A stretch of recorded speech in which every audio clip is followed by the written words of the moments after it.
Assalomu alaykum barcha talabalarga. Bugun barcha oliy ta'lim muassasalarida kredit modul tizimida o'qiyotgan talabalarning GPA, ya'ni GPA inglizchasiga o'rtacha balini hisoblashni ko'rib o'tamiz.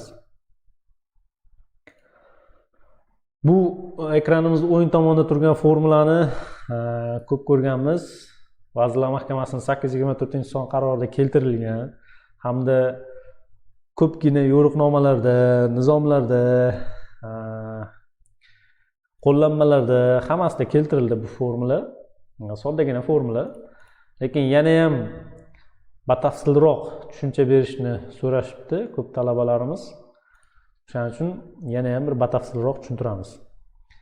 Endi ekranimiz chap tomoniga e'tibor berasizlar. Chap tomonimizda bizda bitta talabani bir yil davomida o'qiydigan hamma fanlari ro'yxati keltirilgan. Bu kuzgi semestr, bu esa bahorgi semestrda o'qiyotgan fanlari. Kuzgi semestrda talabamiz fizika, umumiy kimyo, futbol, matematika kabi fanlarni o'qiydi. Bahorgi semestrda esa fizika 2, muhandislik grafikasi, rus tili, ixtisosga kirish kabi fanlarni o'qiydi. O'ng tomonda yacheykamiz surilib boradi. O'ng tomonda bu fanga ajratilgan kreditlar. Har bir fanni o'zining krediti mavjud. Avvalgi darsimizda o'tganda har bir fanni o'zining o'lchov birligi, kredit miqdori mavjud. Fizika 4 kredit, umumiy kimyo 6 kredit, ingliz tili 4 kredit va hokazo va hokazo. Ya'ni bir semestrda talaba jami 30 kreditni o'zlashtirishi kerak bo'ladi. Keyingi semestrda esa yana 30 kreditni o'zlashtirish kerak bo'ladi. Bu ko'rsatkich jami 1 yil davomida 60 kredit, bu ko'rsatkich sirtqilarda 1 yil davomida 48 kredit bo'ladi. Har bir semestrda 24 kreditdan fanlarni o'zlashtiradi. Sirtqilarda xuddi shunday. Kunduzgilarda esa 60 kredit bo'ladi. Endi bu yacheykamizda esa har bitta fandan olingan baho. Fizika 4 kredit 3 baho olgan, umumiy kimyo 6 kredit 3 baho olgan, 3, 4, 3, 3 mana shunday baholarni olgan. Iloji boricha minimal baholarni qo'ydik, sababi natijani minimallashtirib bir ko'rsatish uchun. Shu baholarni olgan talaba har bir turibdi. Ana endi GPA bali qanday hisoblanadi? GPA bali fanni krediti va uni bahosini ko'paytirgan holda hisoblanadi. Mana formulada ham ko'rib turibsizlar. Kreditni bahoga ko'paytiradi va qo'shadi. Keyingi fanni kreditini keyingi bahoga ko'paytiradi. Xuddi shunday biz ham qilib chiqamiz. 4 kreditni 3 bahoga ko'paytiramiz, 12, 6 kreditni 3 bahoga ko'paytiramiz, 18. Hammasini ko'paytirib natijasini chiqaramiz va bahorgi semestrni ham hisoblab chiqamiz. Mana hammasining natijasi chiqdi.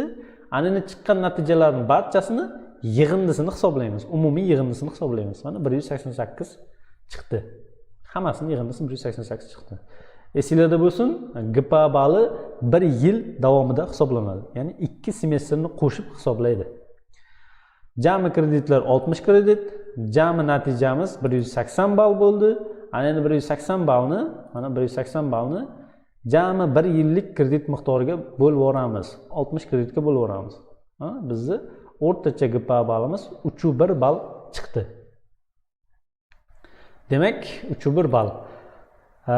Qaysidir institutlarda o'tish bali 2,4, qaysidir institutlarda kursdan kursga o'tish bali 2,5, qaysidir institutlarda 2,8, yana qaysilarda 3 balni tashkil etadi. Ana o'shandan kelib chiqib siz o'tish baliga yetdingizmi, yetmadingizmi shundan hisoblab olishingiz mumkin. Ana endi fanlardan yiqilsachi, aytaylik qaysidir fanlarni o'zlashtira olmadi. Bahosi yo'q. Qaysidir fanlardan baho ola olmadi, natijasi 0 bo'lib ketyapti. O'z-o'zidan ko'rsanglar GPA bali ham tushib ketayapti. Mana yana qaysidir fandan o'zlashtira olmadi, GPA bali mana 2-3 bo'ldi. Bu talaba 3 ta fandan qarzdor sifatida kursdan kursga o'ta olmaydi. Natijada qayta o'qish tashkil etiladi bunga. Qayta o'qishda shu fanlardan agar qayta o'qib baho olsa, mana qaysi biridandir baho oldi, mana 3-dan mana baho ola olmadi. Baho ola olmadi, mana 2,9 bal bilan kursdan kursga bemalol o'tib ketaveradi. Ana endi bu fanni qachon o'zlashtiradi? qolgan fanni qachon o'zlashtiradi. Kredit model tizimida shundayki, GPA balli kursdan kursga o'tishga yetsa hamda agar kurs tarkibida amaliyot natijalari bo'lsa, yaxshi baho olgan bo'lsa, amaliyot natijasida kursdan kursga o'taveradi talaba. Qolgan qarzdor fanini, mana bu fanini esa keyingi yillar davomida bemalol o'zlashtirish mumkin bo'ladi. Ya'ni kursdan kursga balli o'tishga yetadi, fanda esa keyingi yil qayta o'qish tashkil qilinganda to'lovini to'lab, qaytadan shu fanni o'zlashtirish mumkin. Hattoki o'qishni bitirib ketgan taqdirda ham diplom berilmay turadi talabaga. O'qishni bitirib ketib, mana shu fanni to'lab, qaytadan o'zlashtirgandan so'ng diplom olish mumkin bo'ladi. Qaytadan o'zlashtiradi va GPA balli to'liq bo'ladi. 6 kreditdagi 240 kredit o'zlashtirish kerak bo'lsa, 4 yil davomida 6 kredit kam 234 kredit bo'lib qoladi. Shuni ham o'zlashtirgandan keyin diplomni olib ketaveradi. GPA bo'yicha hisoblash ishlari xuddi shulardan iborat. Kursdan kursga talaba o'tish uchun GPA balli yetarli bo'lsa, qolgan qarzdor fanlarini keyingi kurslar davomida ham o'zlashtirishi mumkin bo'ladi. Xuddi ko'rsatganimizdek. Agar talaba kelinglar yana bir sinab ko'ramizda, a'lo baholarga o'qiyotgan talabani sinab ko'ramiz. Mana a'lo baholarga talaba o'qiyapti. 5, aytaylik bitta 4, mana 5, hammasini a'lo bahoga yopdi. Ko'ryapsizlar, GPA balli juda yuqori bo'lib chiqadi. Mana 9 ball bilan GPA balli yuqori bo'lib chiqadi. Agar hammasini 5 ga yopsa 5 bo'ladi, hammasini 4 ga yopsa 4, hammasini 3 ga yopsa GPA balli 3 bo'ladi. Ana endi hammasini mana 5 bo'lgan talaba qaysidir fanlariga aytaylik kela olmay qoldi, yo o'zlashtira olmay qoldi. Ko'ryapmiz, demak, talaba bahosi qancha baland bo'lsa, baholari qancha baland bo'lsa, kursdan kursga o'tish ehtimoli ham shuncha baland bo'lar ekan. Ko'ryapmiz, mana 5 ta fanni talaba 5 ta fanni umuman o'zlashtirmayapti, lekin kursdan kursga o'tish ko'rsatkichi GPA balli yuqori 208. Bu talaba bemalol kursdan kursga o'tib ketaveradi. Qolgan 5 ta fanni esa yilma-yil 2 tami, bittami to'lab, sekin-sekin o'zlashtirib boraversa bo'ladi. O'shaning uchun hammaga tavsiya qilaman, yaxshi baholarga o'qisanglar, kursdan kursga o'tish ehtimolingiz juda yuqori bo'ladi. Boyagidek barcha baholar past bo'ladigan bo'lsa agar,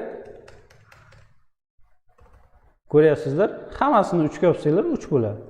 O'z-o'zidan bir 2 ta fandan yiqilsanglar, baholar o'z-o'zidan 2,5 ballga yetib keladi. 2,5 ballga yetib keladi. 2 ta fandan yiqilganinglar uchun.